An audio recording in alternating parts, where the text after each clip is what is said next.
Have you ever had someone talk to you at work and nothing that they said was technically wrong, but then you walk away and you're like, why did that feel so off?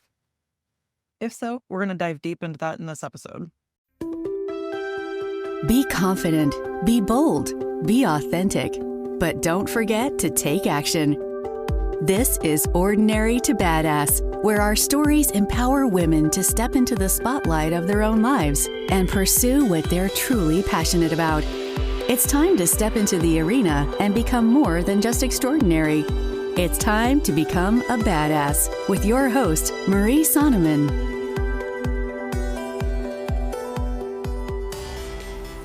Welcome back to the Ordinary to Badass podcast, the podcast where women in predominantly male industries learn to rise, lead, and own their power without apology. Okay, so today we're testing out a new segment. I want to hear from you. What do you think about it? Let me know. DM me on Instagram at Ordinary to Badass. Today's topic is the subtle thing no one tells you about. So here's what I found nobody really talks about: getting promoted and then what it changes. Sometimes it's quiet changes, subtle even. Everyone focuses on the title, the pay, the responsibility, but nobody really prepares you for the shift in relationships. Like for me, I'll share one experience that I've had of something that has changed that I didn't really think about beforehand. I don't eat lunch with my squad, not because I don't like them, not because I think that I'm above them. It's actually the opposite. I want them to have space. I want them to have time to sit there, to talk, to vent, to have fun, to say whatever it is that they need to say without feeling like they have to watch what they say because their supervisor's sitting right there. That's not fun. I think we've all been in that situation, right? And yeah, I'll join in sometimes. Maybe once a quarter, I'll have lunch with them. But on the day-to-day, I take a step back. And I'll tell you, that's a weird adjustment because before that, those are your people. I mean, they're still your people, but you still need to respect them and give them some space, right? So it's a different dynamic. But before you got promoted, that's who you sat with, that's who you joked with. And then one day, things change. You're still the same person, but the dynamic isn't. And here's the harder part. Sometimes you lose friendships, not in a dramatic way, just quietly. I had someone once tell me, and I was pretty close with this person, but they said, I wouldn't be friends with a supervisor because I don't want my friend to discipline me. And I understood it. At least that person was willing to tell me to my face. Most people won't. It didn't make them a bad person, it just made reality sink in. Because once there's authority involved, then things change, even if you don't want them to.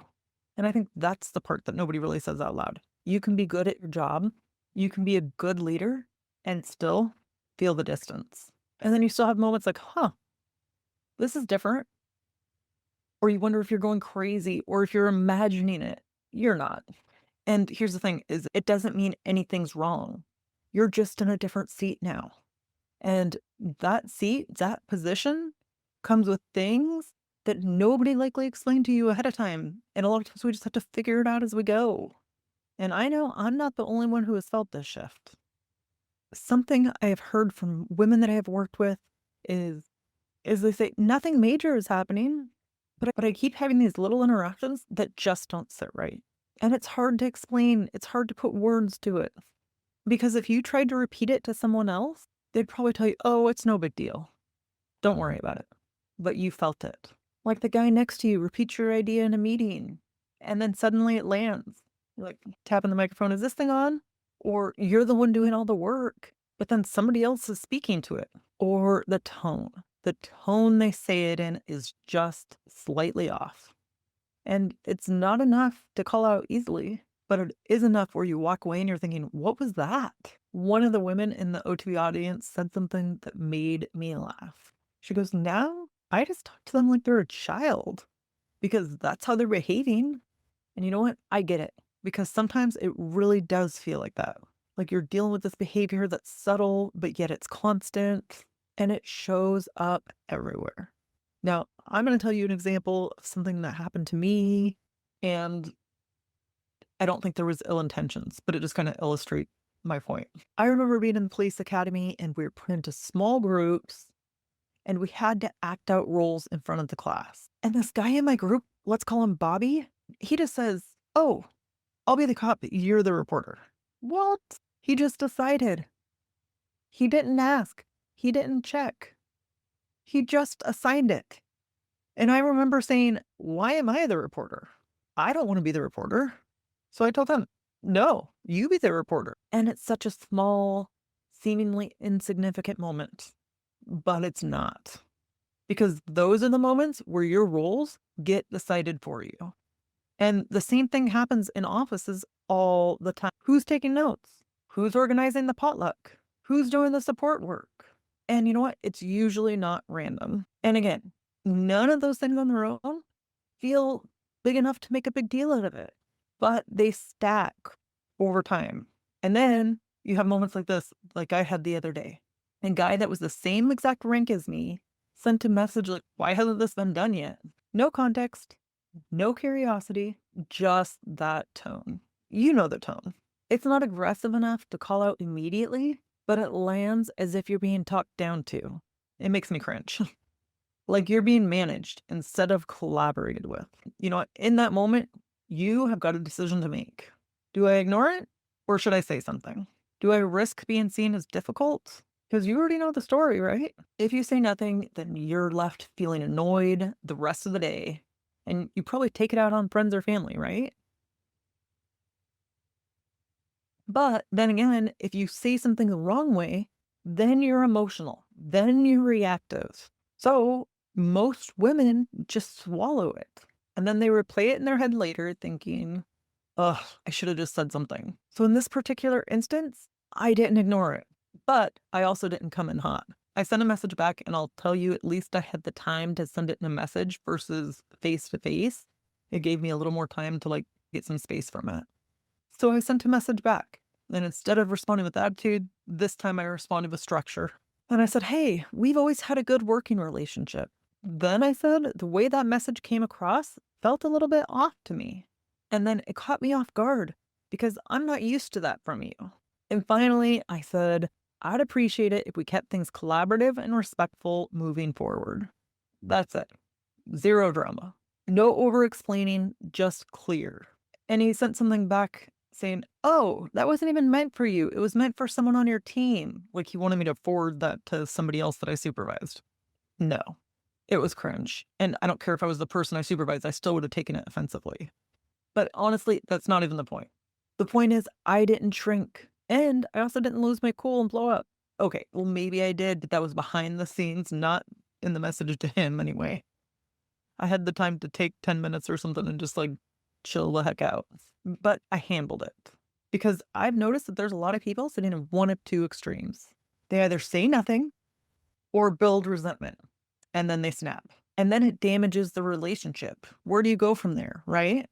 But there is a middle ground where you can be direct and you still keep the relationship intact. And that middle ground, it comes down to language, not confidence, language. Because confidence doesn't help you in the exact moment. Words do. And once you have the words, those situations stop lingering. They stop bothering you so much because you handled it. And it stops you from having to stress over it and replay conversations in your head and wish you had said something or spoke up. You stop second guessing yourself. That's probably the best part, right? You gain more confidence and you stop second guessing yourself. You become more confident doing that sort of thing when it happens again. And then you start handling things in the moment as they happen. So if you've ever walked away from a conversation at work saying, "Why didn't I say something?" That's exactly what this is about.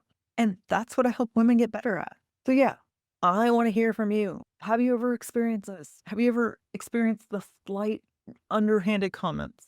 The things that people say to you and you don't quite know how to take it? Or you want to respond, but you just have that internal dialogue or the internal struggle? Like, should I say nothing? Should I say something? Should I just blow up in their face?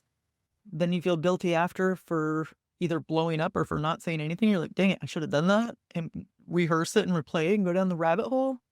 I know I have. Reach out to me on Instagram, ordinary to badass. I want to hear from you.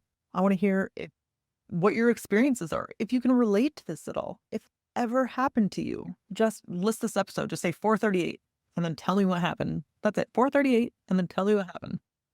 Okay, until next time, keep showing up, keep speaking up, and never, ever shrink for a seat at the table. Because you, my friend, were born to build it.